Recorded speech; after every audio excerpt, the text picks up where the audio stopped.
Breaking news. Welcome to today's headlines. UNGA 77. Buhari calls for global justice while perpetrating injustice in Nigeria. UNGA 77. Buhari calls for global justice while perpetrating injustice in Nigeria. To my dear listeners from wherever you're listening from, please stay tuned as I read today's news. Injustice, such as human rights abuses and disrespect for court orders, characterized Mr. Buhari's 7 years as Nigerian president. Although his administration is known for perpetrating injustice, such as human rights abuses and disregard for the rule of law, President Muhammadu Buhari, last week in New York, United States, spoke about his avowed commitment to global peace and justice. In his farewell speech to the United Nations General Assembly, UNGA as president, Mr. Buhari told the 77th session that the key take-home from his years in public service is to uphold values such as justice, honor and integrity at the national and global stage.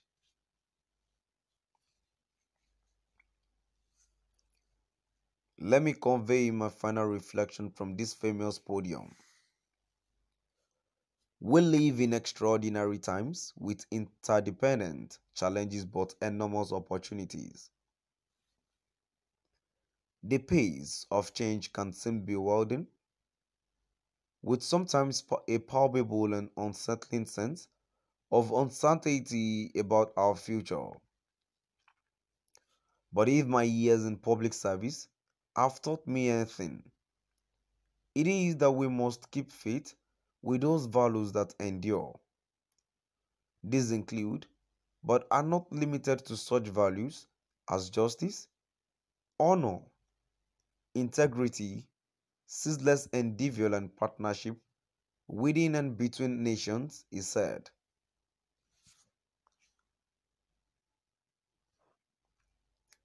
However, contrary to his call for justice, the actions of the Nigerian leader since he assumed office as democratic president in 2015 have been characterized by many cases of injustice and illegality.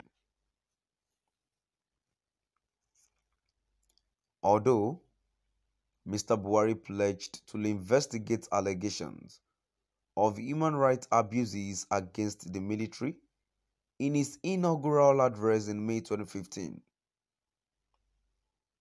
the administration of the former military dictator did not waste time to start scripting its own blood chapter of state terror. In December 2015, 7 months after Mr. Buhari assumed office, the Nigerian Army, which Mr. Buhari superintends as Commander-in-Chief, extrajudicially killed over 350 members of a Shiite minority group, IMN. The victims included women and children. The army accused the Shiites of blocking a road being used by the then army chief, Buratai, thus endangering his life.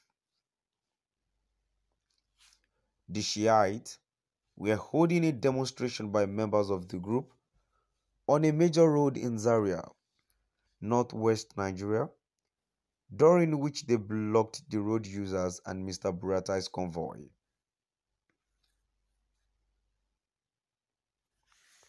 The killings occurred over 2 days, including a late-night raid on the religious base of the Shiites in Zaria.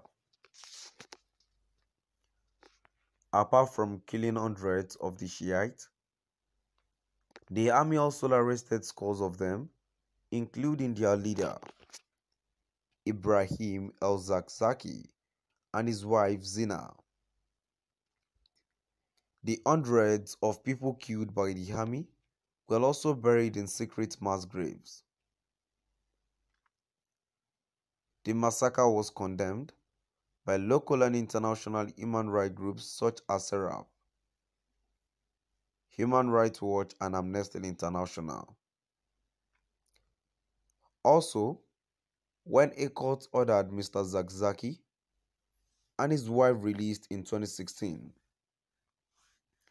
Mr. Buhari's government ignored the ruling and instead filed murder charges against them. Most IMN members jailed in 2015 were released between 2019 and 2020 after the court found them innocent of all charges. But the continued detention of Mr. el-Zakzaki and his wife sparked protests that turned deadly, leading the Nigerian government to outlaw the sect in 2019.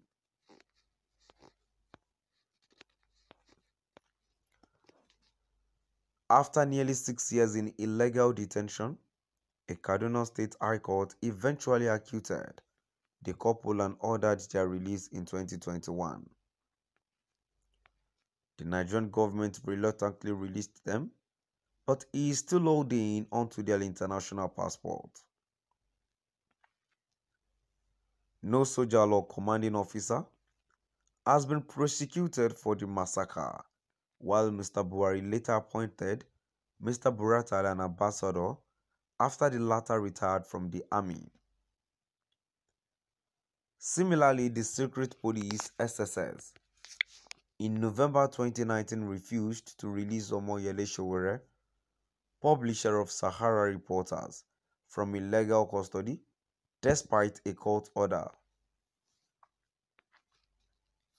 The SSS, which reports directly to the Nigerian president, said in a statement that Mr. Sowore was still held because no one had turned up to collect him from detention. They made the statement 2 days